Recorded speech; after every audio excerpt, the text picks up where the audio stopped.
আসসালামু আলাইকুম এভরিওয়ান, কেমন আছেন সবাই? আশা করছি দেশে এবং দেশের বাইরে যে যেখানে বসে আমার এই ভিডিওটি দেখছেন, আল্লাহর অশেষ রহমতে সবাই ভালো আছেন। তো আজকে আমি রান্না করব হচ্ছে শোল মাছ আর হচ্ছে আইল মাছ ভুনা করব। তো আমি কড়াইতে আগে তেল দিয়ে পেঁয়াজ দিয়ে সাথে কাঁচামরিচটাও দিয়ে দিয়েছি, দিয়ে আদা রসুনটা একটু তেলে ভেজে নিলাম, পেঁয়াজটাও ভালো করে ভেজে নিলাম।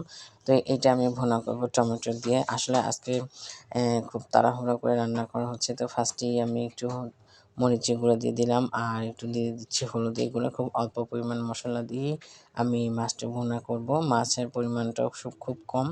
আর এখানে দিয়ে দিচ্ছি 1 চা চামচ ধনিয়ার গুঁড়া আর দিয়ে দেব পরিমাণ মতো লবণ। দিয়ে এখন আমি মশলাটা একটু ভালো মতো কষিয়ে নিচ্ছি। কষিয়ে নিয়ে তারপর আমি এখানে এখন দিয়ে দিলাম টমেটোগুলো দিয়ে খুব ভালো মতো কষিয়ে নেব, একেবারে টমেটোটা যাতে গলে যায় এই জন্য আমি খুব ভালো মতো কষিয়ে নেব, কষিয়ে টমেটোটা গালিয়ে নেব।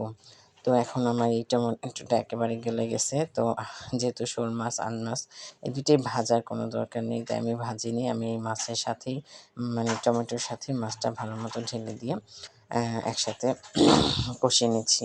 আসলে মাছ ভাগ করে রাখার পরেও তো দেখা যাচ্ছে প্রত্যেকটা মাছ থেকে 2-1 পিস বেশি হয়ে যায়। তখন আমি কী করি, সব ধরনের মাছ একসাথে রেখে দিই।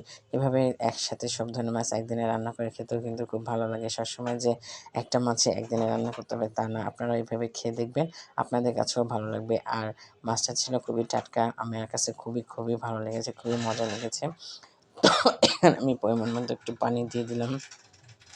পানি দিয়ে এখানে টমেটো দিয়ে দিচ্ছি। আসলে কখন যে আমার ক্যামেরাটা এরকম হয়ে গেছে আমি খেয়াল করিনি। এখন ভিডিও এডিট করতে যেয়ে দেখছি। যাই হোক, আপনারা ক্ষমাকণ দৃষ্টিতে দেখবেন। তো এই টমেটো দিয়ে তারপর আমি ভালো মতো নেড়ে আরেকটু ঝোলটা টেনে নেব।